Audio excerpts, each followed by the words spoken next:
Personification, let's talk about it कि ये personification कौन सी फिगर ऑफ स्पीच होती है।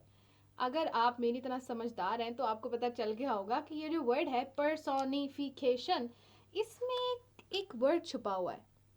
This word, can you tell? Person. So हम शायद ऐसी कैरेक्टरिस्टिक्स की बात कर रहे हैं जो एक पर्सन में होती हैं, एक ह्यूमन बीइंग में होती हैं। ओके, एक पॉइंट तो समझ में आ गया। अगर हम इसके फीचर्स की बात करें, फीचर्स कौन कौन से हैं? अच्छा जी, हम बात कर रहे हैं an object which is non living thing. Okay, हम बात करें पर्सन की, फिर ये नॉन लिविंग थिंग क्या है? Let's move on. Human characteristics and qualities, which means कि हमारे पास एक्चुअली एक ऐसा ऑब्जेक्ट है जो नॉन लिविंग थिंग है, लेकिन उसको कैरेक्टरिस्टिक्स कौन से दिए जा रहे हैं? Definitely human characteristics and qualities. अब ऐसा कैसे पॉसिबल है? हम अपने टेक्स्ट में ये बात, मेरी बात मान लें, बहुत दफ़ा पढ़ चुके हैं, लेकिन हमें याद नहीं है एक्चुअली कि वो जब हमने पढ़ा था तो उसको क्या कहते थे। आज हमें ये भी पता चल गया कि ऐसी राइटिंग में जब हमने इन वर्ड्स को पढ़ा हुआ होगा तो ये वर्ड्स क्या एक्चुअली कहलाएंगे? पर्सोनिफिकेशन। अब इस बात को मज़ीद समझाने के लिए इन एग्जाम्पल्स को मेरे साथ अच्छी तरह से समझें। Example number 1, the candle flame danced in the dark. सबसे पहली बात, हम वर्ब को यहाँ पे अंडरलाइन कर लेते हैं, सर्कल कर लेते हैं, हाईलाइट कर लेते हैं कि हम एक्चुअली यहाँ पर वर्ब को क्यों मेंशन कर रहे हैं, ये मैं आपको बताती हूँ। अब आप इस सेंटेंस में देखें, हम बात कर रहे हैं कि कैंडल फ्लेम जो है, यानी मोमबत्ती का जो शोला है, वो एक्चुअली डांस कर रहा था अंधेरे में। क्या ऐसा सच में पॉसिबल है? ये बात एक्चुअली पॉसिबल है, लेकिन उसको लिखने का तरीका क्या है? हमने जो वर्ड यूज किया है, यानी जो वर्ब लगाई है, वो वर्ब तो ऐसी लगाई है जो हम ह्यूमन बीइंग्स के लिए यूज करते हैं।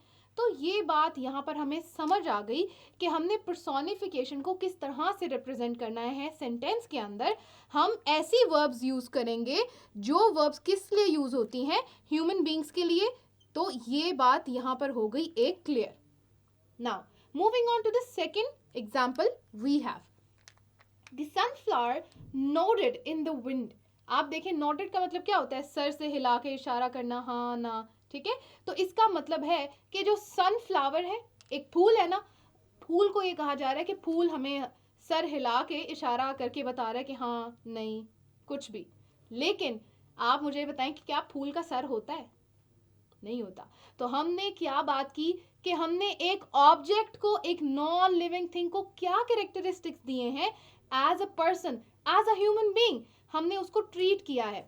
यहां पर हम देखते हैं द सनफ्लावर नॉडेड।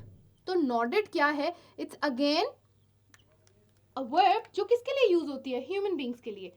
और यहाँ पर हम एक्चुअली किसको ट्रीट कर रहे हैं? हमने तो यहाँ पे सनफ्लावर की बात की है, विच मीन्स ये जो हमने पॉइंट्स यहाँ पढ़े हैं कि एक ऑब्जेक्ट जो नॉन लिविंग थिंग है उसको ह्यूमन कैरेक्टरिस्टिक्स एंड क्वालिटीज दे दिए।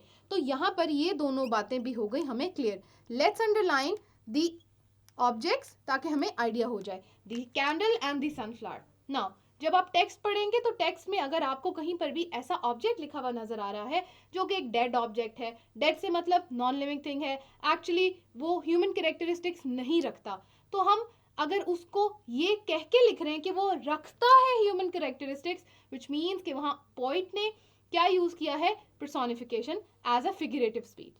Now stay tune for the next video. हम वहां डिस्कस करेंगे इमेजरी।